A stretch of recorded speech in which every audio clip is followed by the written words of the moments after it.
স্বভাৱতে অজময়ী জন্ম নাহি যাৰ ভক্তৰ ইচ্ছায়ে মই ধৰো অৱতাৰ আৰু এক গোট কহো পৰম কাৰণ মোৰ জন্ম কৰ্মন কহি কৰিব কীৰ্তন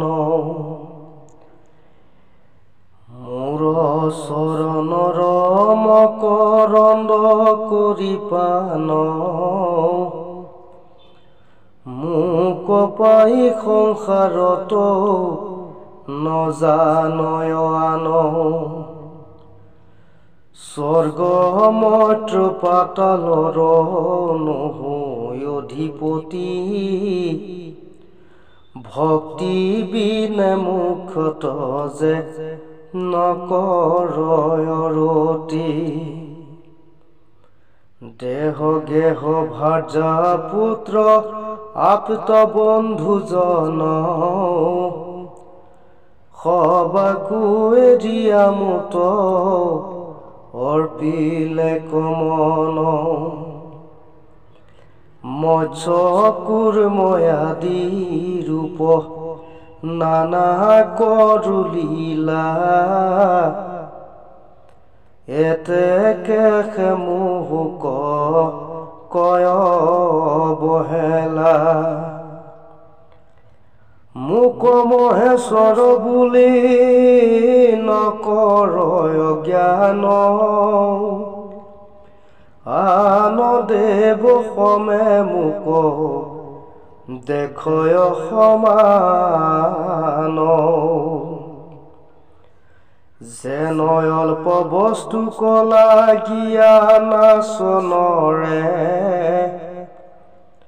নুখুজি স্বামিত্ৰ ভৃত্য কচাটো কৰে গৃহস্থ ৰখিও বস্তু দেই দুখ ভাবে যদি গৃহস্থ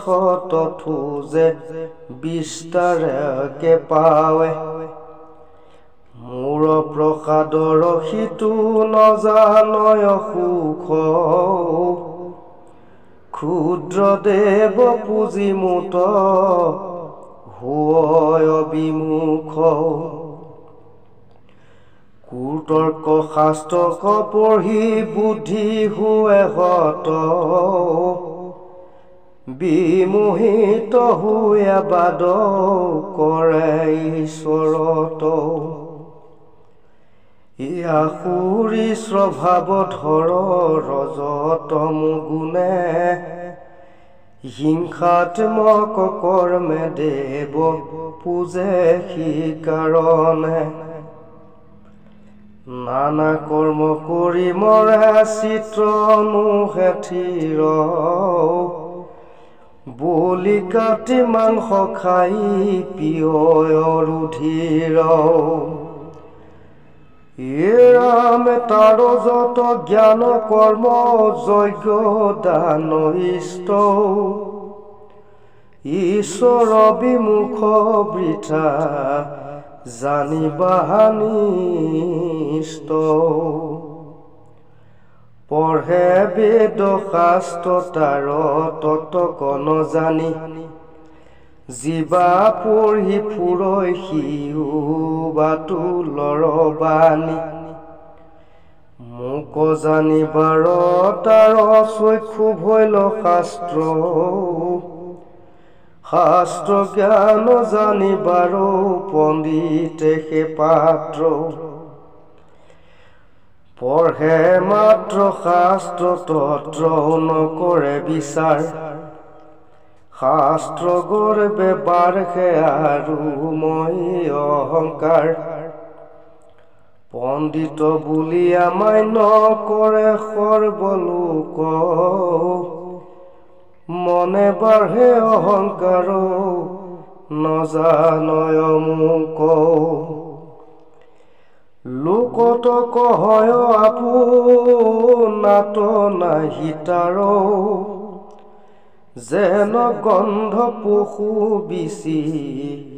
পৰয় উপকাৰ সুঘ্ৰাণ বস্তুক পশু শৰীৰত ধৰে তাৰ কাৰ্য নাহি পৰে উপভোগ কৰে গদৰ ভেজ হয় যেন চন্দ্ৰ নৰভাৰ পিঠিত চন্দন গন্ধ নাপাৱয় তাৰ পণ্ডিত হয় শব্দ জানে অৰ্থ জ্ঞান মুহূৰ্ত থাকিয়া তভু বখানয় আন পাকে জাকে যাই যদি সন্তৰ সমাজ মোৰ নাম স্মৰিবাতো তাত কৰে লাজ লোকে নাম স্মৰে শুনি সমীষ কৰে লাজত থাকিয়া সিটো কাব্যে কোৰ পঢ়ে বোলে ৰাম কৃষ্ণ নাম স্মৰণ সুখৰ এহি লাজ মিছা মনে ততকে মাতৰ যেন শাস্ত্ৰ জ্ঞান হোৱে ঈশ্বৰত চিন্ত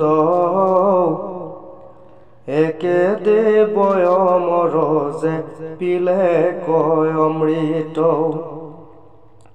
যিমতে ভজিবে মোক শাস্ত্ৰে কহে তাক পণ্ডিতৰ আগত নালাগে পুচিবাক পঢ়িয়া শাস্ত্ৰক মোক কৰে ব্যভিচাৰ প্ৰহিবিঠা দুখ পাইব চোৰে দিলা তাৰ কিমতে তো জীৱ মুখে যদি হেন বোলা কোন শাস্ত্ৰ পঢ়ি মোক ভজিল পিংগলা অনাচাৰী গোৱালীয়ে কাম বুদ্ধি ভাবে নিষিদ্ধ নচাই মোক ভজি গতি পাৱে মোক যিটো জানি ভজে মুখ আতিশয় সেহি সে মুহূৰ্তত স্বৰূপ জানয় হে নজানি বুধ জনে তেজিয়া নকাম আলাসতে জিয়া ডাকি বোলা ৰাম ৰাম হৰি ৰাম